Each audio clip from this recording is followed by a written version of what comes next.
Peggy Setiawan menyatakan siap bila dibutuhkan menjadi saksi dalam peninjauan kembali para terpidana kasus pembunuhan Vina Eki. Ini merupakan langkah Peggy memberikan bantuan hukum kepada para terpidana. Saya tidak pernah melakukan hukuman itu. Permohonan pra peradilan dari pemohon dikabulkan.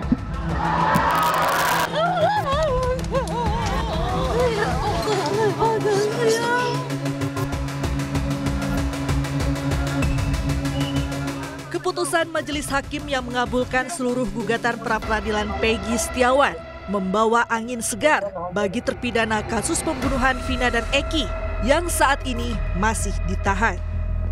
Kuasa hukum 7 terpidana kasus Vina menyatakan tengah proses mengajukan peninjauan kembali.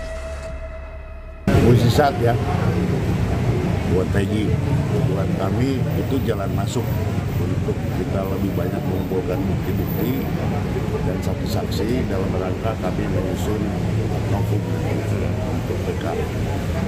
Ya mudah-mudahan lah, ini udah ada jalan masuknya, banyak kejanggalan dan lain sebagainya.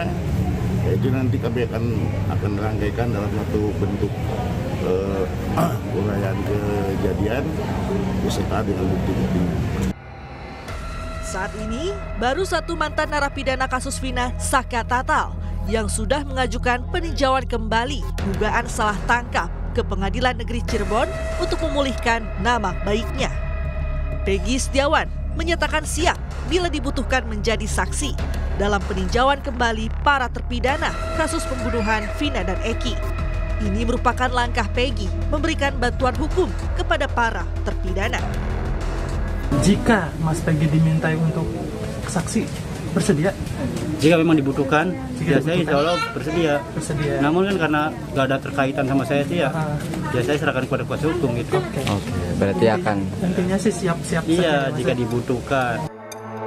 Bebasnya Peggy Setiawan dari status tersangka di kasus pembunuhan Vina dan Eki memiliki efek besar, terutama bagi terpidana lainnya yang saat ini masih mendekam di tahanan. Kuasa hukum 5 terpidana Otto Hasibuan bilang, bisa jadi beberapa terpidana dapat dinyatakan tidak bersalah lantaran konstruksi hukum yang dibuat Polri dan pengadilan pada kasus yang terjadi 8 tahun silam itu tidak berdasar pasca bebasnya Peggy dari status tersangka. Di dalam pra-peradilan disebutkan bahwa penetapan penghentian penyidikan terhadap kasusnya si Peggy ini. Sehingga persoalannya begini. Kalau demikian halnya, ada 8 yang sudah dihukum. 1 ini katanya Peggy. Terlepas ini Peggy yang sebenarnya atau tidak, walaupun oleh pra-peradilan dinyatakan dia itu tidak sah penetapan tersangkanya. Lantas apakah adil kalau betul ada Peggy yang lain itu tidak diapa-apain, tidak diproses, tapi 8 orang ini dinyatakan salah. Ini kan menjadi masalah.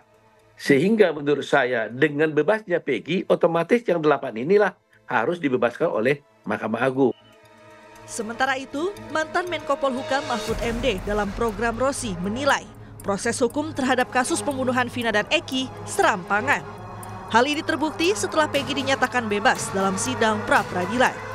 Mahfud menyebut, dengan pembebasan Peggy seharusnya bisa membebaskan 7 terpidana kasus Vina lainnya karena pelaku didakwa dengan dakwaan yang sama. Kalau tidak serampangan kan begitu diputus dicari. Dan orangnya kan itu juga kalau memang sejak awal.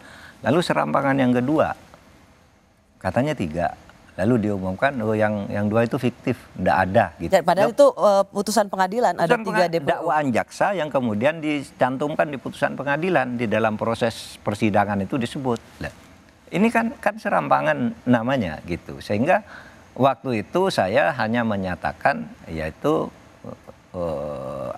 lebih dari unprofesional, itu kira-kira akan melindungi nama seseorang dan mencari kambing hitam. Itu sudah bisa mulai dipakai sebagai novum. Tinggal dalil-dalil yang dipakai nanti oleh pengacaranya bahwa yang 7 ini harus bebas dong. Ini satu paket dakwaan kok ternyata ini salah kan gitu. Kini publik pun menanti kinerja polisi untuk mengungkap pelaku sebenarnya dalam kasus pembunuhan Vina dan Eki secara tuntas. Tim Liputan Kompas TV.